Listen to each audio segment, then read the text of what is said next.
Hi, everybody. Matt Lawton here, and this is the Astrological Winds channel. Going to take a look at the astrological weather report for the week of March 10th through 16th. We've got three very significant events going on. We've got Mercury, which is stationing this week. It's going to be retrograde by the end of the week. Conjunct Venus, which is already retrograde in Aries, and they will stay tightly conjunct all week because of Mercury slowing down and turning retrograde, which will happen on the weekend. Mercury will go retrograde in Aries on the weekend. And then right in the middle of the week, we have a full moon and the beginning of the eclipse season, a lunar eclipse. That is opposite the moon, opposite Saturn, and it's at 24 degrees Virgo. And that's what I got up here on the board for us. You can see the full moon here, moon with the south node versus the sun with the north node in Saturn, and the moon and Saturn both hitting Uranus as the next applying aspect, a trine from the moon, a sextile from the sun, and then we have the Mercury stationing conjunct Venus right in between the sun and Saturn there. So that's what the sky is looking like this week. So that's what I'm going to talk about this week. And just a little business first. The Astrological Winds channel is a free video blog that I do every week on YouTube. If you have a YouTube account, please become a follower. And don't forget to turn on your notifications, guys, or you won't know when the blog is posted. So make sure you do that. It does come up every Sunday, Monday, but it's good to have that reminder. Also, it is available on podcasts still. Just check it. Just look up Astrological Winds channel on your favorite podcast. You should be able to find it out there. You don't have to really watch the video that way if you don't want. Also, Instagram has an Astrological Winds channel, has an Instagram page. I also put the link every week in the newsreel there. And you can always find it on my website, which is www.astrologicalwinds.com. And you'll find like a blog tab at the top.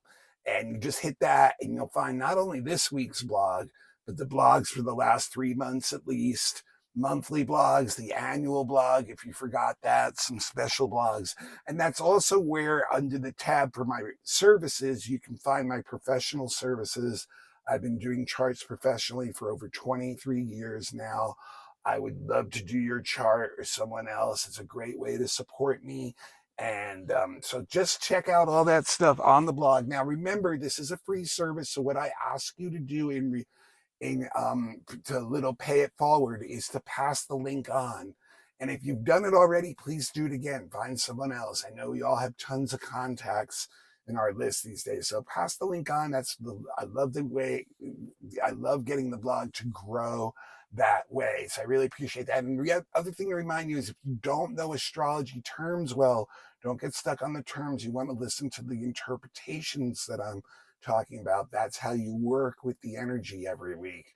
And don't get lost on the terms there. And remember, your own chart has things going on with it too that also influence the week. So this isn't going to be the pure energy that you'll get. You're also under your own influence, which is why you should have me do your chart. So you understand that stuff better. Anyway, let's get into this. This is a very significant week, in my opinion, and this is one of those weeks where it shows once again how astrology aspects do not ever act in a vacuum. They never act singularly. They're always connected together. They're like a symphony working together, and so, we have this conjunction of Mercury stationing, going to go retrograde in a few days. We have this conjunction on Tuesday of Mercury stationing with Venus retrograde in Aries. And it also happens to be the ruler of the full moon in Virgo, which is a lunar eclipse. So there's like a lot of energy already being shared between all these aspects. And you can see like this is going to be like, and incidentally, guys, this just a little note here, an astronomical note. Mercury, you don't get to see in the sky very often, right? This is a week where you can see all 5 visible planets because Mercury is going to be able to be seen on the horizon with Venus. Venus is the super bright one. You guys all know that at sunset, right? Western horizon, very bright. This conjunction, just look a little to the lower left of Venus, and you'll see a much dimmer star, which is actually Mercury. And it's one of the few times during the year you're going to be able to see Mercury. When it appears, it's only for a few weeks, a couple of times each year, either in the morning sky around dawn or the evening sky around dusk. So this is a great time to see it. Now remember, the planets don't twinkle like the stars do. So that's another way of being sure you're seeing Mercury when you look to the lower left of Venus. It's not going to be twinkling. It's going to be a single bright light. But you can go right up the skyline now and see them all, and you can see Mars and Jupiter too. The Saturn at this point has gotten behind the sun. But it's a really rare time to really be able to, get that opportunity. And Venus is kind of like your ruler right now. She's going to, like your pointer, where she's going to show you exactly where that Mercury is. So that's a really, really cool thing going on this week astronomically that you can see in the sky, this conjunction. So anyway, let's get back to the astrology of this conjunction. So Mercury is conjunct Venus in Aries, and they're both going to be semi-square that Uranus right here. In fact, I didn't even put that in. So let's just put that in too. There's this little semi-square going on between Uranus and Mercury Venus. So that's going to be exact all week because Mercury's slowing down, right? And so normally when Mercury and Venus get together, it really opens up the lines of communication. It's a time where we can actually tell others, our friends, our loved ones, our business associates, people that we feel closer to, how we're really feeling emotionally, what we're really feeling. But the good thing about it is we won't go too deep. This is like, we're going to be clear with what our emotions are, but we're not going to drag it usually down into that dramatic, dark, shadowy stuff, where the really heavy, dark energy. So we can really articulate emotions really well, and we can really get along well with others because we're really clear with how we're feeling and what we're saying to them. And we do want to keep things lighthearted when this energy is going normally. Okay. Now, this also stimulates creative energy of the mind or the intellect. So it's an excellent week to be creative in any kind of communications or using words in any way. So if you're a poet, or if you're a writer, or if you're a rapper or a lyric writer, storyteller, anything, speaker, lecturer, anything, this is such a great, great week to be very creative with our thought processes, and they come out very well when we express them with our words. So that is something that, is really, really a real valuable part of this energy this week. Now, it's another thing too about Mercury and Venus is we see the underlying patterns of a lot of things with this.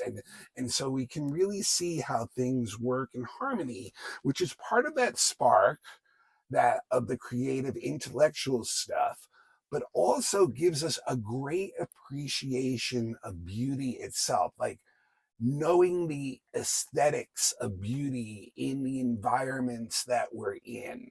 So we can take a lot of that creative energy and beautify those environments. We can beautify our homes, our offices, our surroundings, any environment that we're in. We have a really good eye for how the colors, shapes, forms, and everything come together in these patterns underlying, and can really work with that and create much more harmonious and beautiful environments. And if we're not doing that, at the very least, or if we're not creating art with words this week, at the very least, we should be exposing ourselves to art or nature or beautiful environments, as this will have a very appealing effect on our minds and our attitudes. It will really, help cheer us up. This is a time where we want to enjoy life. We want to have some fun and pleasure and lighthearted.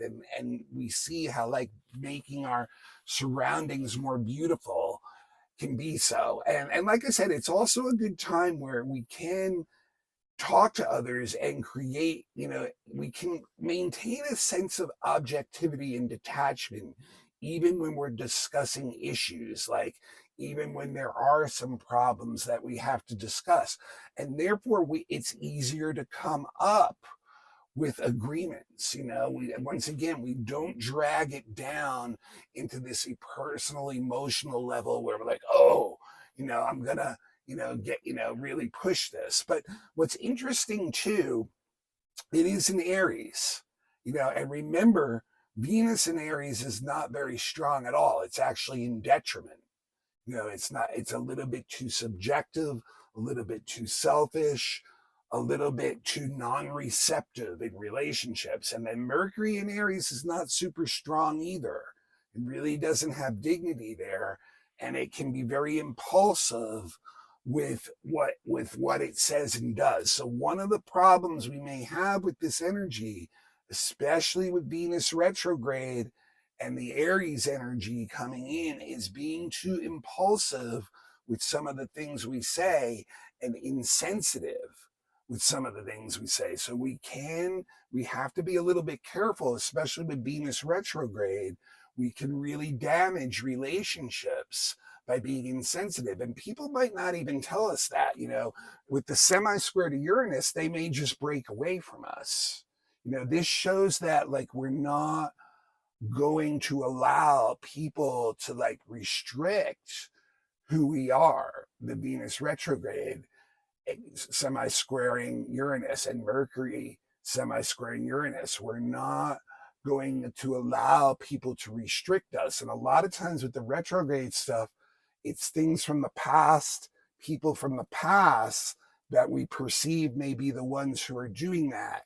And the semi-square is going to be like, no, if you cross this boundary, I'm going to move, break away from this. I'm going to like rock the boat and, and move forward in my own way. And then can get very impulsive with those decisions, and once again play back into the insensitivity. So once again, this can make people feel like, oh, I'm feeling like, I'm hurt and I need to break away from this. Let's remember too, like Venus retrograde can also cycle back people from your past, and so like this may be energy where you can come back and find people from your past who are now like more willing to accept the uniqueness of you, and maybe you can restart certain relationships. They can come out in alternative ways, they can come out in different ways, but people who try to give us rules, we're going to rebel against them. People who are giving us a lot of judgment, we're going to rebel against them, and that's okay, because it is a natural process of us finding out who we really are. Remember, relationships are so much a reflection of us learning so much about ourselves. So like, when we stand up for ourselves and say that, you've crossed the line with your judgment or restriction, that's helping us to like realize who is doing that and the patterns that we're holding ourselves in communications and socially. So those are the relationships that during the Venus retrograde period, we may recognize that stuff and start to move away from those people. And like I said, it can be a time where you can get new starts too, because then you can be really clear, especially with the Mercury Venus, about where you're really at. And if you can reach some kind of ground floor with people, then you can rebuild relationship from there and really be like, okay, well, this is where it is. We can build a new thing out of this, or we can decide, no, this just doesn't really work for us. And I need to stand up for myself and be objective about it. And I'm not going to harsh out in a deep, like, deep way with you, but I'm going to be clear with how I feel and move forward. So, the other thing I want to mention too, and I mentioned it with Venus retrograde, Mercury going retrograde too. You're already seeing it happen, but I said it a week ago. Most likely the economy is going to really be hurting during this time. So, expect like markets to fall, expect investments and finances to get stuck. And like, once again, it's looking for unique things with that Uranus, looking for alternative ways to deal with it that are more aligned with who you really are rather than anything else. So, that is something that, we can expect a lot of instability and unreliability in financial markets and stuff during this period. Okay. So then Wednesday and Thursday is when the full moon energy will really start to kick in and the eclipse. And like I said, Wednesday is when it'll start because the sun will make an exact conjunction to Saturn on that day at 23 degrees before it gets to the 24-degree part. And when the sun conjuncts Saturn, it's an annual thing. It happens every year. And when the sun conjuncts Saturn, it's a time where we really assess our duties and obligations. And in this day and age, most of the time that has to do with our career and work.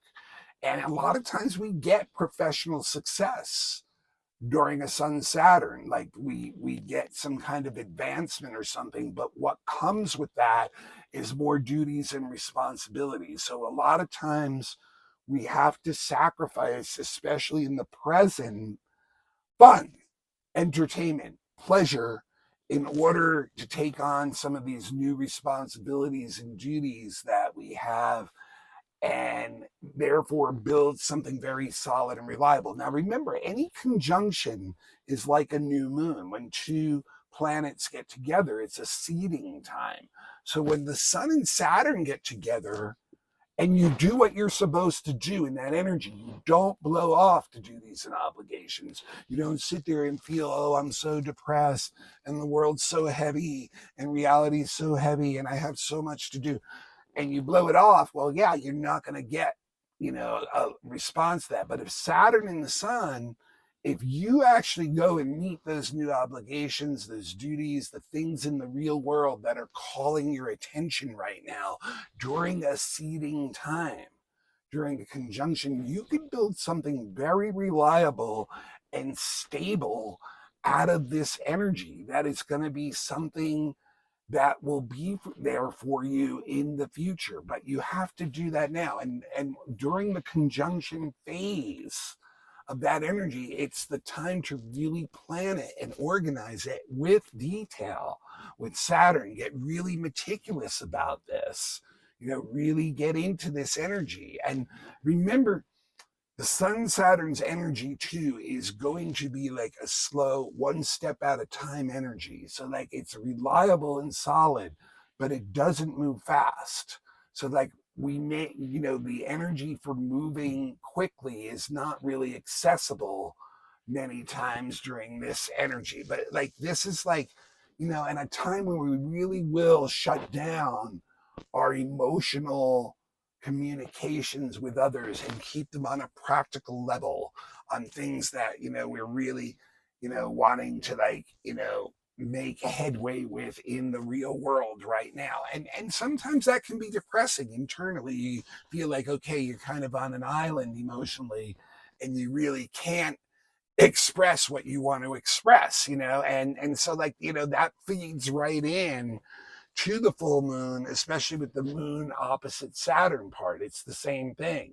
That moon opposite Saturn can get us feeling really gloomy at times because we feel like every man is an island, every human is an island, and they're never really going to completely understand me and my emotions. So we can brood inside about that stuff, and we don't really reach out emotionally. We shut down on others and keep most of that stuff inside. So it's really going to be working with that energy. And like, and that can be a lot of the Virgo too. That can feed into that Virgo side.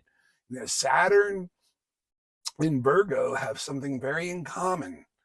Saturn, the planet, and Virgo, the sign, and that is judgment, and like having a way of like really having a book of rules to live by and standards that are high, and when others don't, fall very quickly into hyper judgment about that situation. And that's part of this whole full moon makeup. When you have the full moon in Virgo versus the sun in Pisces, and the south node in Virgo versus the north node in Pisces, right?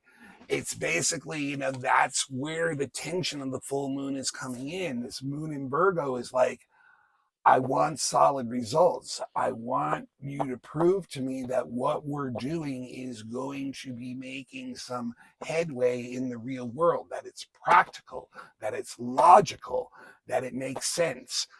The moon in Virgo has a book of rules. It has a book of procedures to go by, and it expects people to act that way, to act with manners, to live up to those rules. It expects people to work hard, to take care of the details of things. And if it doesn't get that, that moon in Virgo will get very, very critical and judgmental of others. And, and that's when people can have a lot of trouble with that. And we have to be careful with the south node there of falling into old past emotional patterns under a full moon and then acting them out impulsively, getting judgmental of others, getting critical of others. Remember too, relationship is all about reflection. So is it because there's something that you see in yourself that you're not meeting the standards of, that you're picking on others when you get like this? So that could be the old patterns of the south node in Virgo, the old karmic patterns that we're trying to break away from here. And so, remember, this is a lunar eclipse too. And so the sun in Pisces, so where's the opposition here? The sun in Pisces is all about idealism. It's all about emotions. It's all about ever-changing moods. It's hard to pin it down. It doesn't have a procedure. It doesn't have a book of rules. It goes into a situation and just starts absorbing the energy and changing and into that energy. It's like a shapeshifter, Pisces energy. And that is not what Virgo wants. It wants something solid to hold on to. So you can see where that conflict is coming up between that energy. Now look in your chart where 23 to 25 degrees Virgo and Pisces are in the two houses. They'll be opposite each other. That will tell you the area of life, the axis that is on. So if it's your 6th and 12th house, it's all about your service, your career, your work, and how you're serving yourself versus serving others, where you're trying to find balance there. Now, we add in the lunar eclipse. Eclipses, if you have any planets, especially mutable planets from 23 to 25 degrees, that's your Gemini, right? And your Virgo and your Sagittarius and your Pisces. You guys, if you have any planets there, this eclipse is going to hit it in a hard aspect. And I've said this many times before, eclipses are about change. They're a sudden change that comes to the course of life. So you can be walking down one street for miles in your life, and suddenly you come to, a crossroads and you make a right or a left. That's the eclipse point right there. You make the right or left and your life goes into a completely new direction, right? So those of us with 23 to 25 degrees planets, inner planets in significant points like rising, midheaven, part of fortune, you're going to be the ones who feel this eclipse the most, and they're more likely be the ones whose life makes a sudden change in direction. I usually think it's only about 25% of the people who feel that. Now, any countries also, or leaders of countries that have those significant points, you will see significant events in the societies and world, maybe even natural disasters or other big events in those places. And it's the full moon, so it's like people really lacked out. The lunar eclipse is more of an emotional thing, and we can create situations when we're chewing on emotions a lot. But a lot of this change could actually come initially from things we did that now has created all these events that we have to react to. And now there's a sudden change in things. So, like, you know, so remember, Virgo is sitting here and it's like, listen, we need to come up with some kind of plan to deal with this. We need to have our procedures down. We need to make sure that we have our checklist and we've gone over every little detail and make sure it's right. We need to have the right tools to help us do the job. We need to hone in and make perfect our techniques in order to go through that. And meanwhile, Pisces is like, okay, we're just gonna like stick to the ideal and it'll all work out. And so, like, yeah, this can be very, very intense energy for Virgo to try to deal with without falling into that judgment thing. And yet the North Node is in Pisces. And it is saying that those ideals are what we need to move towards, even if they're kind of abstract. But Saturn's down there too to help Virgo and the moon find some solid practical things in those ideals that you can start working on, that you can start blending that Virgo energy into and create some innovative new things with this and move forward. So, I really think, like, then you go from there into looking at the next aspect of what's going on to show where this will go next. And that happens to be with Uranus, which brings in change through freedom, which brings in change from innovation, new ideas. So the moon is trining Uranus and the sun will sextile Uranus on Friday. So all week, we're going to be feeling this very, very, very strong energy. Well, Uranus is going to help us bring in some new perspectives and insights that are very innovative and creative in this energy. And that can inspire us to break up some of these old patterns that Saturn has, that are stuck on beliefs, and that the moon in Virgo and South Node in Virgo have stuck on some of the rules and judgments that we're entrapping our own selves in ultimately. Even if we're seeing it in other people, we're trapping ourselves in those judgments. So, like, so now Uranus comes along and can give us a different perspective, can give us some other ways of looking at things. And when we start adjusting our attitude, all of a sudden new opportunities start springing up that help us to move forward and make a lot of changes, bring in some new perspective. And once again, seeing that we can see things now for a greater future, so a lot of this, once again, on a societal level, is showing that people are divided over ideals, but they are going to stand up for them. They are going to rally behind them.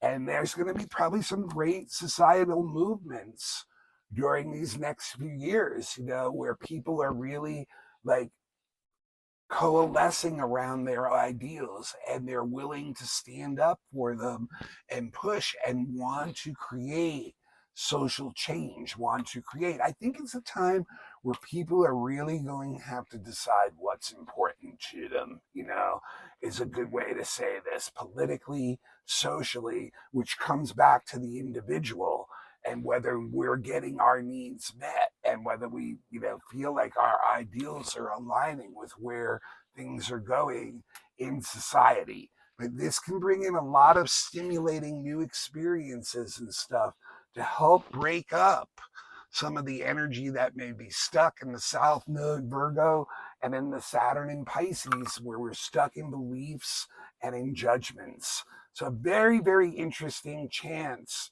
to make some changes during this full moon where, if we can balance the object, the judgment and turn this into what I call constructive criticism of these ideals, then maybe we can find a balance where we can start to bring some of these ideals into the real world, not only for ourselves so that we can shine innovatively, the Uranus, but help society to move forward too. Definitely exciting times, if nothing else, but challenging also, obviously.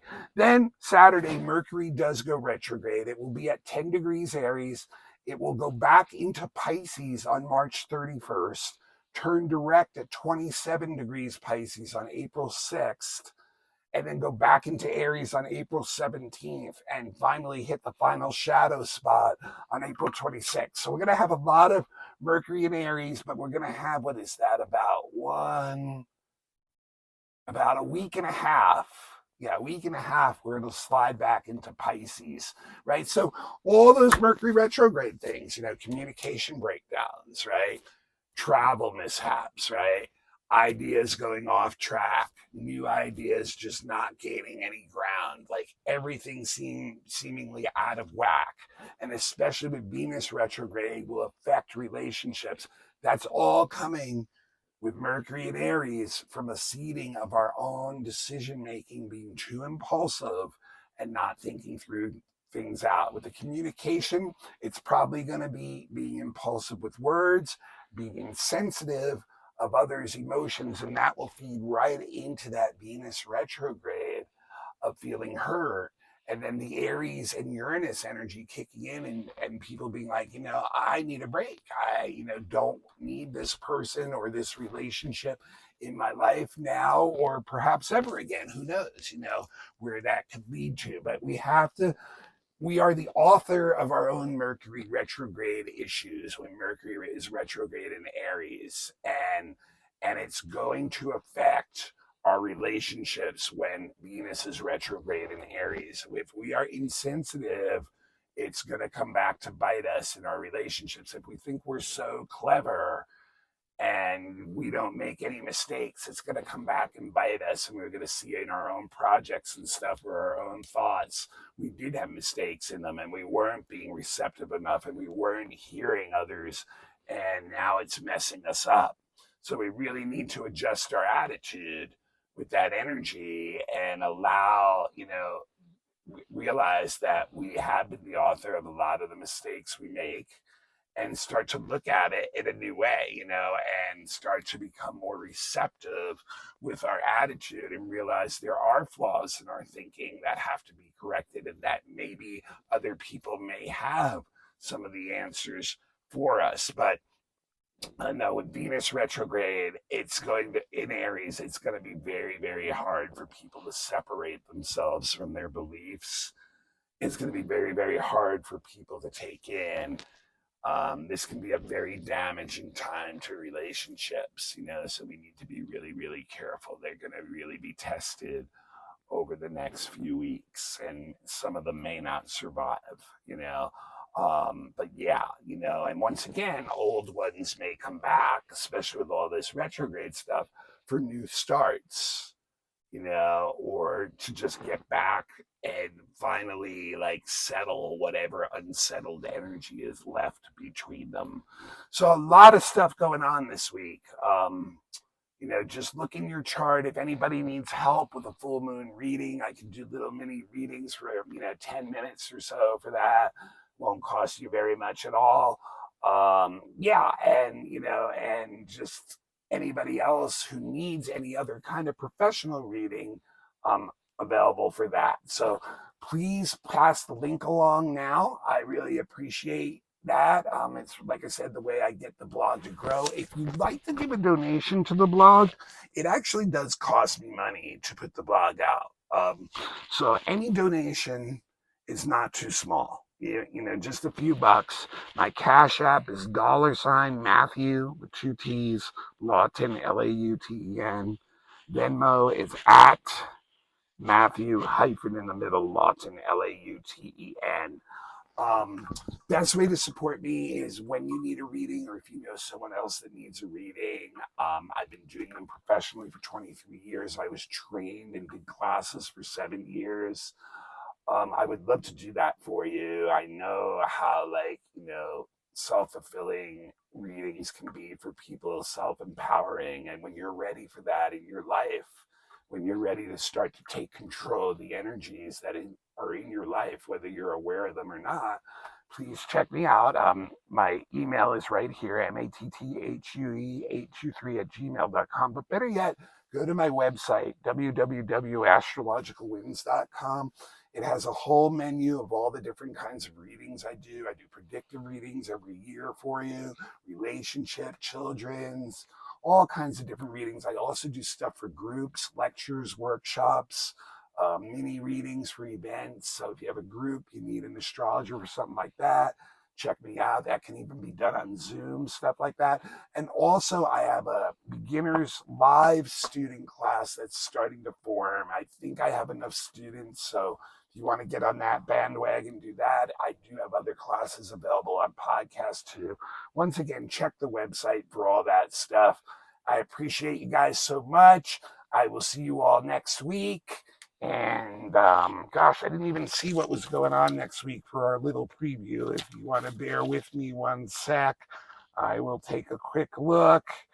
And we're going to have the annual Sun's conjunction to Neptune. Oh, yeah. And then obviously we got the equinox coming up. So the sun will be going into Aries next week. And then it will also do its conjunction to Venus retrograde, that means. So some stuff to look forward to for next week, too. All right. This is Matt Lawton. This is the Astrological Winds channel. Please pass it on now. Please become a follower. And please come and get a reading when you're ready for it. Thank you so much.